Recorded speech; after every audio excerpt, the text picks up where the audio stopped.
Well, a very good evening. What time is it, Andy? It's 9. It's 9:15, Andy, on the 15th of April, 26. Yeah, it's mid-April, Andy. Why are you filming the corner and nothing else?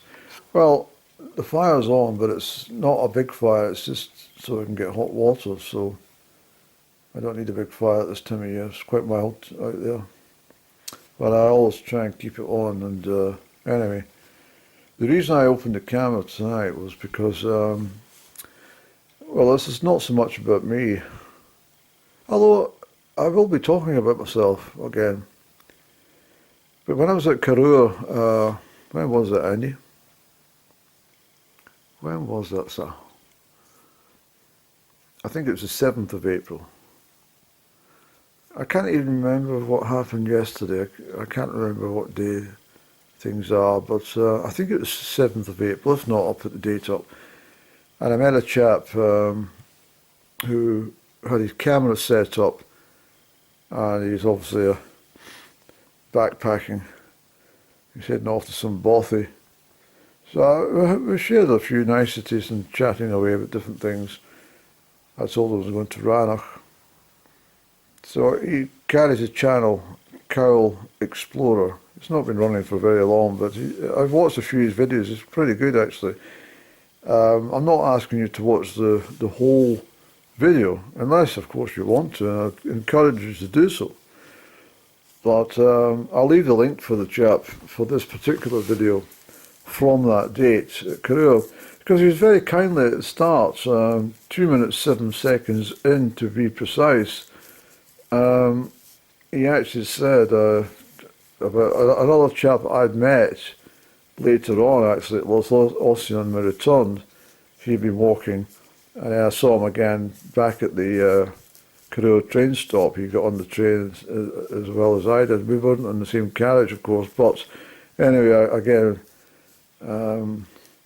just sharing niceties.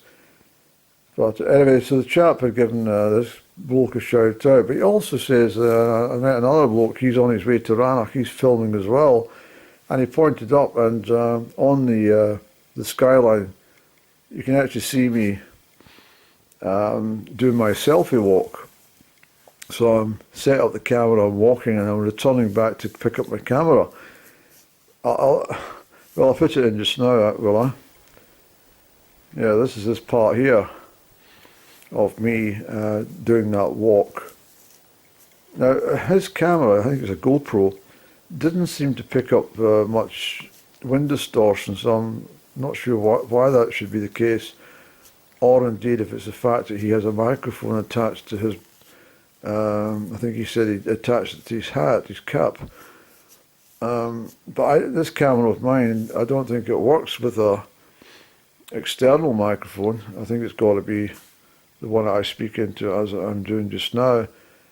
And the only way to avoid wind distortion when I'm on the mountains is to point the camera. I can't remember if it's into the wind or away from the wind. I can't really remember, because it doesn't matter what I do. If it's a gusty, windy day, you know, it's almost impossible to. I've lost a lot of dialogue from that particular day when I was out at Rannoch, because the wind was so bad. You've missed out quite a bit of the dialogue that I was talking about. So rather than listen to that horrible noise, I just cut the volume on it or edit it out completely. But anyway, what I was talking about was this chap went to this chalet in Bothy, which, if that's the pronunciation, it's a difficult one to pronounce. But I remember it very well, because this all ties in beautifully with the fact that I'd gone from Kinlochleven. Now, I have loaded the story about this some time back, possibly 3 or 4 years ago on my channel about this one. But just as a sort of brief update, I think it was about 2007.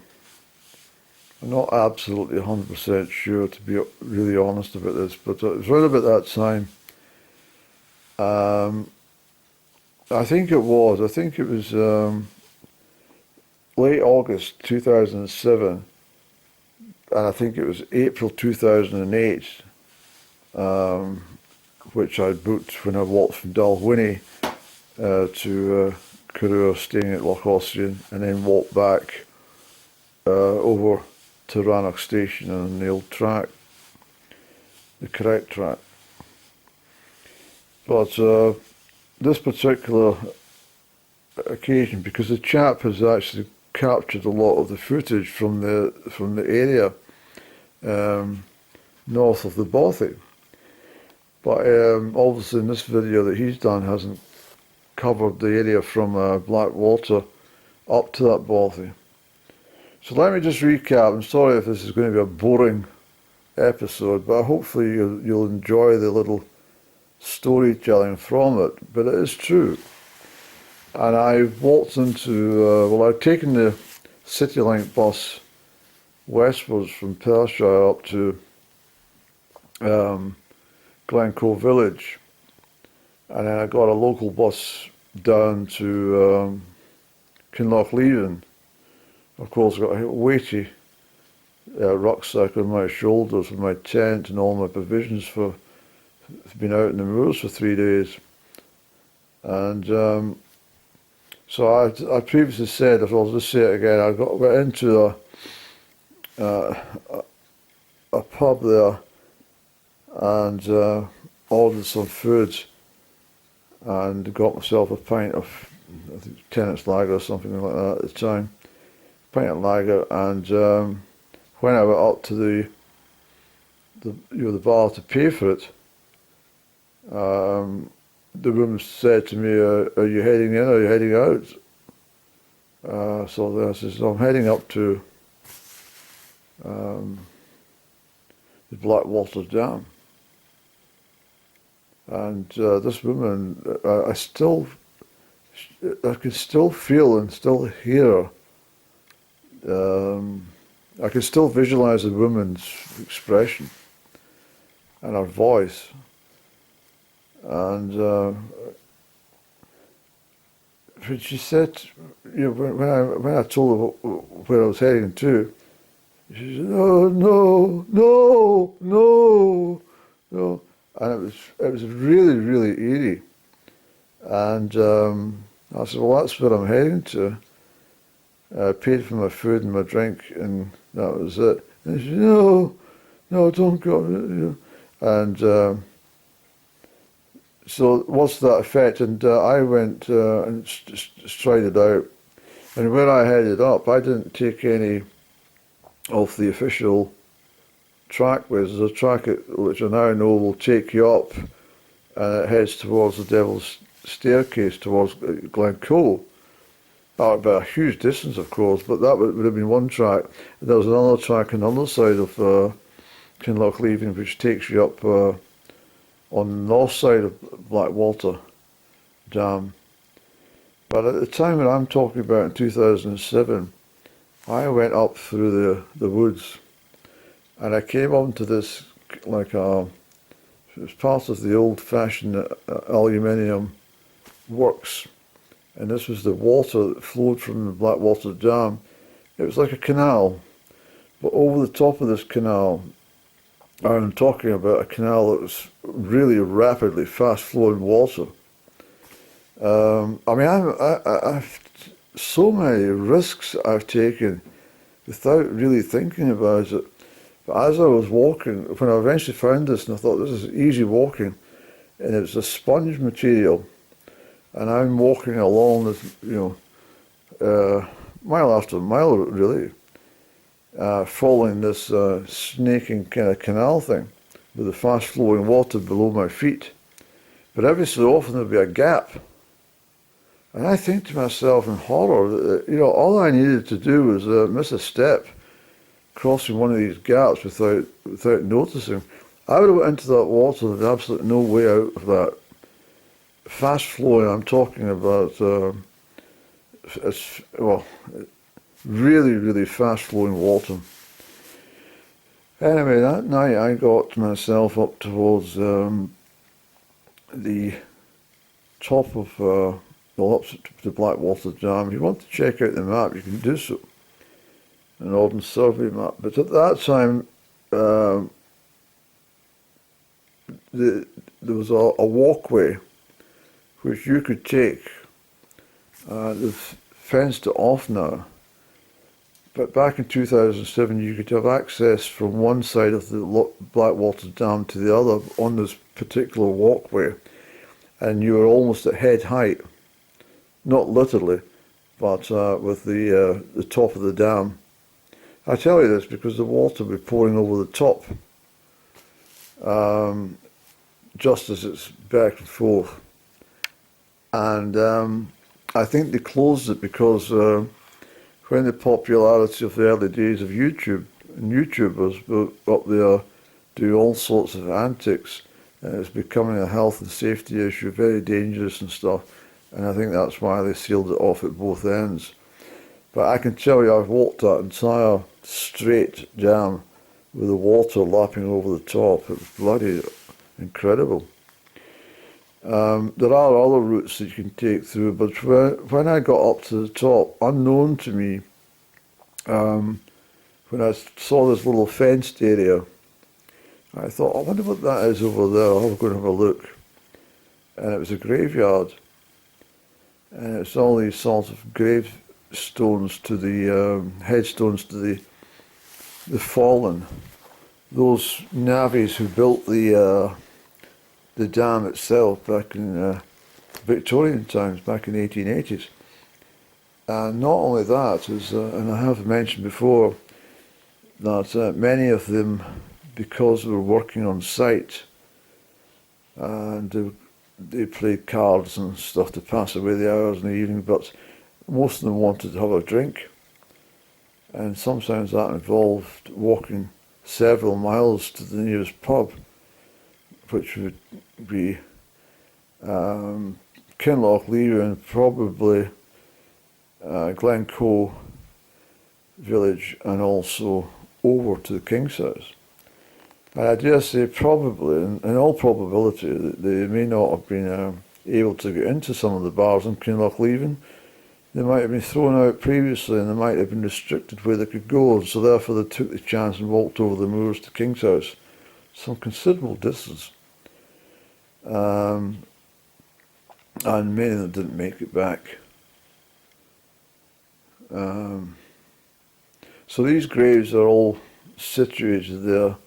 Very, very eerie place. But this woman who had put the shitters up me by her whole approach to my outing, I mean, it stays with me almost 20 years later. It's still with me, her voice. When I tried to set up the tent, I mean, it wasn't just, it didn't just happen in 2 seconds. I mean, this was an encroaching storm. And this woman knew that conditions would be pretty bad up at Blackwater. Assuming that's all it was, but when I got there, it was dreadful. And the wind and rain, it was absolutely the worst I've ever experienced. Not just out in the hills. But just the fact that, it's a horrific weather. And I'd say the same if it was happening on my own doorstep. But this was just awful and unknown to the area. And the fact I was next to this graveyard, I set up, I couldn't get my tent up, it was flapping and blowing everywhere. I couldn't get it up, and I ended up putting boulders out and crawling underneath the canvas. And that's the fact. I didn't get much sleep, and everything was drenched. But anyway, to cut a long story short, Andy, you get moved away in the morning time, and you crossed over by this Blackwater Dam walkway, which is completely straight for about 400 metres or more, and just very narrow, about as bloody narrow as that coffee table is in width. That's the pathway. and the water teeming over the top.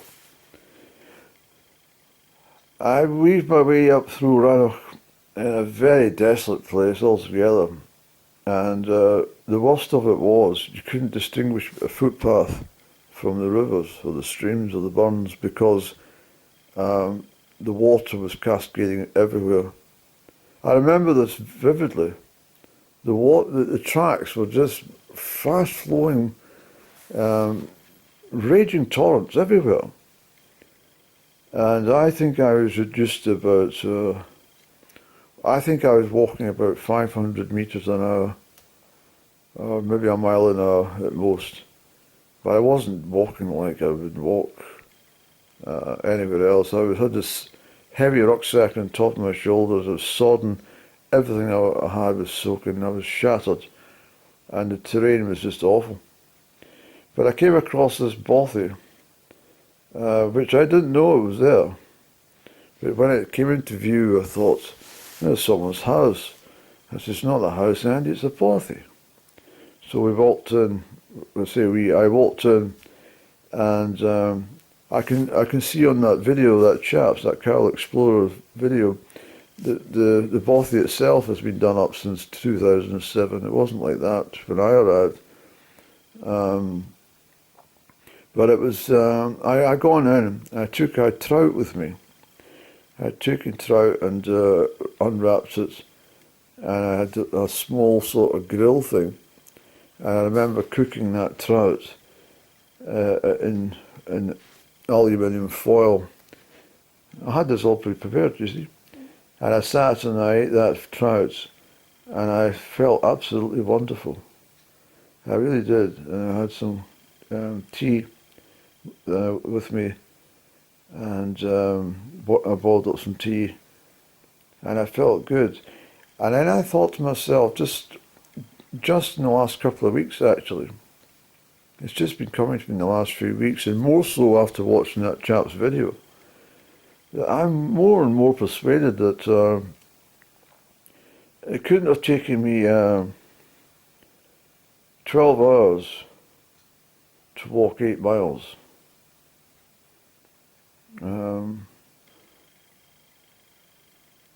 12 to 14 hours to walk 8 miles is not, it's just not possible. It's, you know, even if I was standing still, I'd be able to walk it quicker than that. So I don't know what's happened, and with my imagination, I'm prepared to say that I maybe went through a time slip, and that's why I was away for so long. That is one option. The second option is after my trout, I've gone into a sleep in that bothy. And when I've woken up, it's been several hours later. I think I was in that bothy at 1 o'clock, lunchtime. I don't think I slept, Andy. No, I don't think I went to sleep. It's not something you would do. It's put your head down and sleep. Well, I was exhausted because I couldn't get much sleep during the night, but I just don't think I went to sleep. But anyway, from that bothy, I headed north, and you can probably see from the scenery, if you get that far in the chap's video, it's very bleak, it's very remote, and the mist was right down, and the bloody teeming rain and the wind. And I had a map, but my map ended before it got to the bridge or Loch Ossian itself. So I didn't know there was a bridge existed. And so therefore, when I walked over, I knew that I was going through the valley to the end of the mountains. I knew this much was correct. And then taking a right to head over, back that way to Crieff.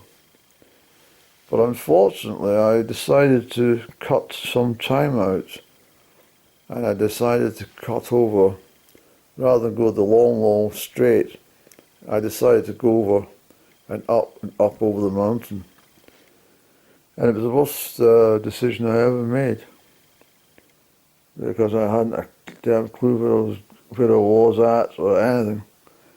And the weight and the deep heather and the wind, the rain, it was just absolutely awful. It really was. It was just, I can't believe I'd done this bloody thing. And when I got to that stream, I mean, there's one or two streams at this chap's video, but the one, I could probably identify the stream that was from his footage, but anyway, it was not the raging torrent when in his video, when it was when I was doing the trek, because of all the bloody rain that had fallen. And I said this several times before, I took my rucksack off to throw it over this gorge, and the bloody rucksack didn't make it to the other side, did it? I had to watch my tent with in my rucksack with my tent and all my possessions swirling around the bloody water and getting taken downstream. And I had to chase after it, and then I got caught in a big pool. And it's not just that, it's not just sort of pleasant, summer's day water. This is bloody brown, filthy, gurgling, white froth all over the place water. And the noise was deafening. But I had no choice but to bloody jump in to get my rucksack out. Something I probably wouldn't do now. I think probably in my mindset now, I think I'd probably end up leaving the rucksack where it is. I don't think I would venture into the water to get it, but I did that. And I'm only talking 20 years ago. But I hold this, if you ever try to, if you filled your bath full of water and put all your possessions into a huge rucksack filled with the tent and everything, and you stuck it in your bath water for an hour, and then tried to lift it onto your back and take it outdoors, with the water's everywhere, the bloody weight of it is increased tenfold. Well, that's exactly what happened with me. I had hauled this onto the other banking, and as I went round, I remember this very clearly, Andy. As I went round, I headed and I saw the rail line. And of course you can't cross the railway line. And the train came. I remember because I knew I had to get to Crieff for would it be 9:30? I'm sure it was. Yes, it was. I had to get to the last train for 9:30. And the bloody thing passed me. And whether the passengers could see me crawling up the bloody side of the slopes and the heather with this rucksack, I don't know. But I could see them all looking out. It was truly awful. So then I had to backtrack on the railway, follow the railway line north, looking for a way over the railway. I thought there must be some sort of level crossing, something, or in fact it was, and again it was identified in that chap's video. There was an underpass, and I remember that clearly. When I got to the underpass, I went through, and I struggled, and as I got up that slope, and I'm not just talking about a gentle slope, it is a long, long way up before you reach Loch Ossian or indeed Crieff. But in the distance, when I was at the point of giving up, I mean literally exhausted. Not giving up because I was weak-willed or, I didn't have the courage. It was a case of I was exhausted, physically and mentally exhausted, giving up. But in the distance, I saw this light. I thought, what the hell is that? The first thing I did see, I meant to say this, the first thing I did see was two rear lights of a white vehicle. I thought I was imagining things. The bloody hell's a vehicle out here? But as I tried to approach it, obviously that vehicle had reversed from somewhere and it was heading off. And it did, it went away. But I knew then it was on the track going to Crieff. But I had no idea who these people were, if they were railway workers or if they were estate workers or who they were. But this was about 10:15 at night. And they didn't see me. And it was that point, I think it was, that's been the point of giving up. I realised that there's no train, all my stuff was sodden, and I was in the middle of bloody nowhere, literally.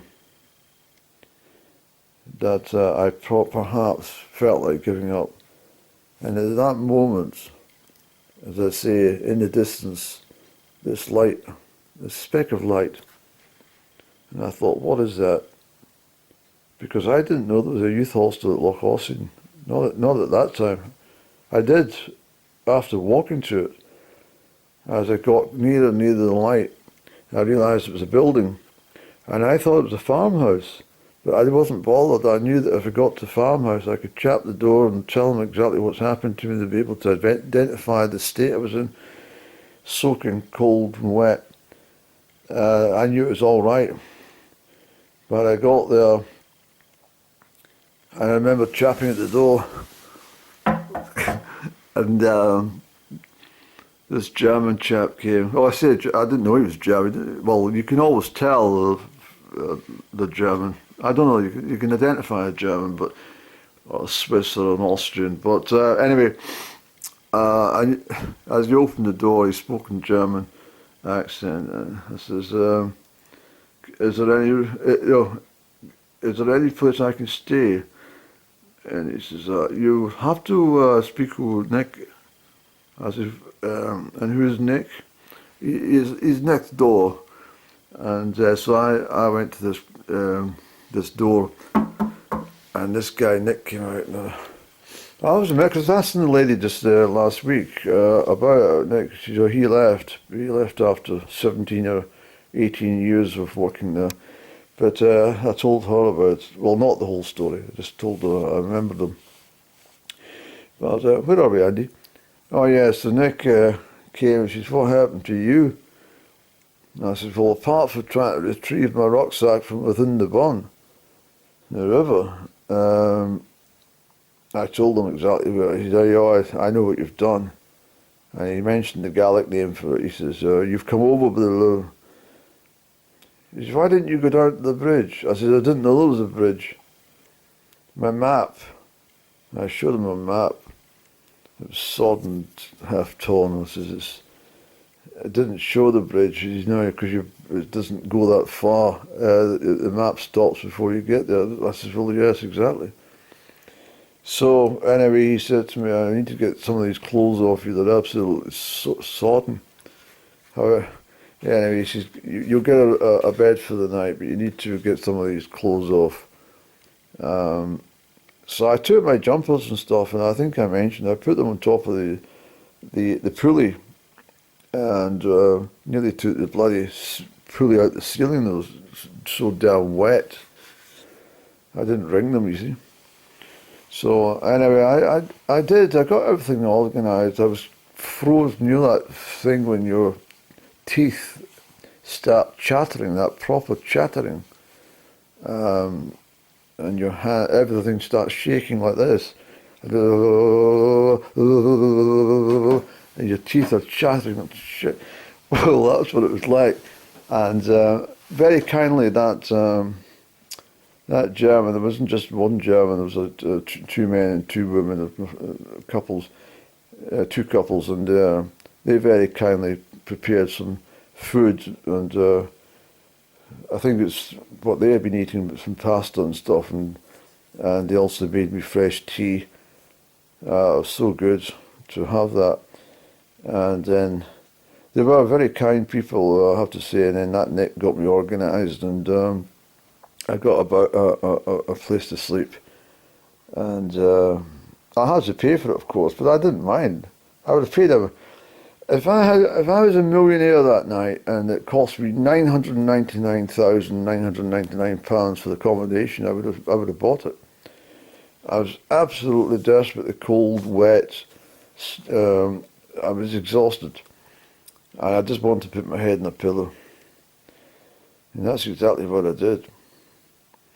And so I started to think to myself, how on earth did you take so long to get from Blackwater Dam to Loch Ossian? It is a huge distance, but it's not that great that you can't cover it in sort of 6 hours or 8 hours, not 12 or 14 hours.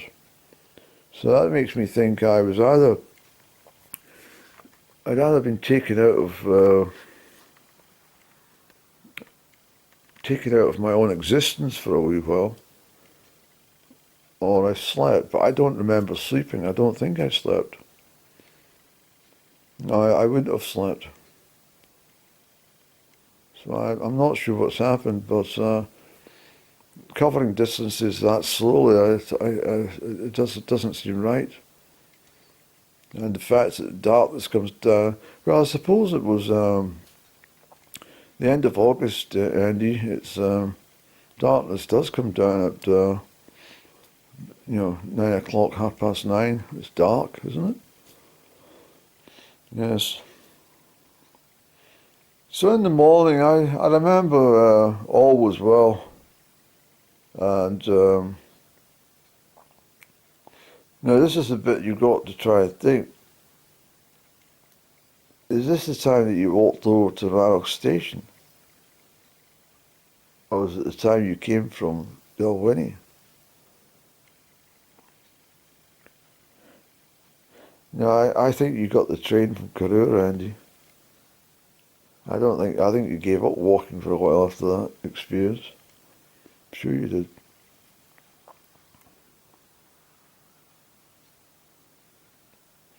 I think you had work in the morning. The next morning, I think you had to get back for your work. Yes. It's a shame that I didn't journal things a bit more clearly at that time, but I didn't. And of course, I didn't have this camera with me. Well, probably thank goodness that we would have been damaged in the water, wouldn't it? But what I'm saying is, it's no joke when you're out in the wilds, and if you're not prepared for the conditions can be actually quite frightening. They can be very pleasant, they can be very enjoyable. They can also be very challenging. And as I say, if you're not getting experience about it, it can be quite a frightening thing. But that was the exception, for me at least. Although I've not had much luck up in that Rannoch area. I have to say I've had one or two issues each time up in that neck of the woods. Yes, and yes, you did get the train from Carrera, Andy, because you definitely, when you come back that time in April 2008, you walked over from Dalwhinnie to the Benalder Bothy, walked over, you'd booked into Loch Ossian, you stayed the night there, and then you parted in the morning and you walked over the correct route to Rannoch Station and picked up the train there. No, you did not pick the train up there, you walked all the way through Rannoch. You walked all the way to Kinlochleven.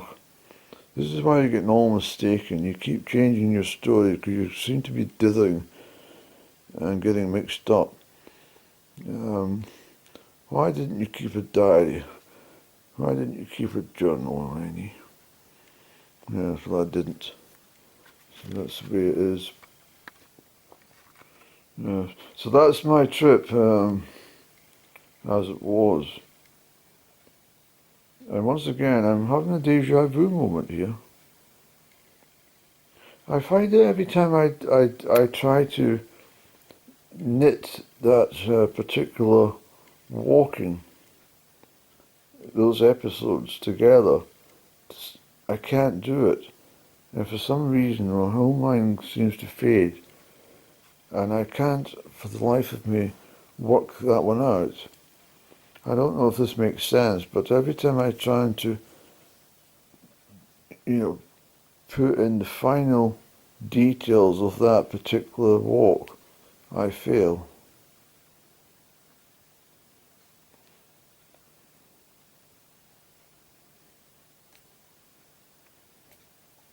Ah, yes, that's what it is, Andy. That's exactly what it is. You've walked it more than once, that route. This is why you're having that difficulty. Because that's the time that you actually set out from Loch Ossian, and you got down, that is correct, Andy, and that's the time you got down to Rannoch.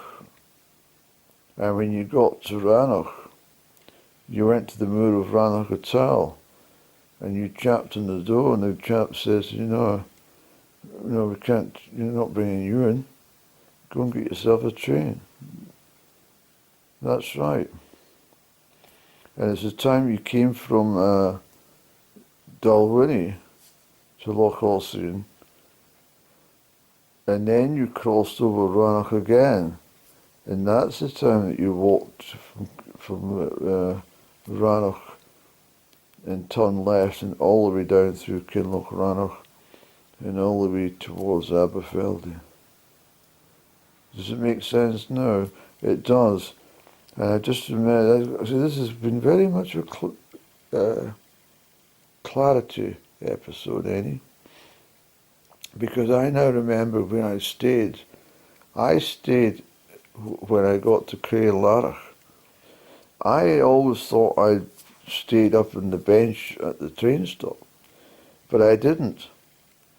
I stayed at the Kinlochleven Youth Hostel, because I remember going to them and saying that I'd got no room at the inn at the Rannoch Hotel, and they said no, that you wouldn't.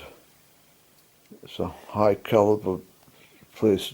Now I don't even know if it's a hotel anymore at this time I'm speaking, but the time I'm talking about, which is completely different from the time in 1997 when it was a fully fledged running bar and hotel and great place to be. But so 10 years later, 2007, when I walked over and got turned away at the door, if you look at the state of you. But it was true, I was covered in bloody mud and wet and everything. And then I boarded the train from Rannoch to Kinlochleven. And because it was so cold and wet, I went on a hunt, and I'd been in the pub. They said, go and try the youth hostel place. So I did, I tried it. And I think it was £18, but it was better than staying at the Kinlochleven railway station all damn night, because I've done that before, and that's not a good experience.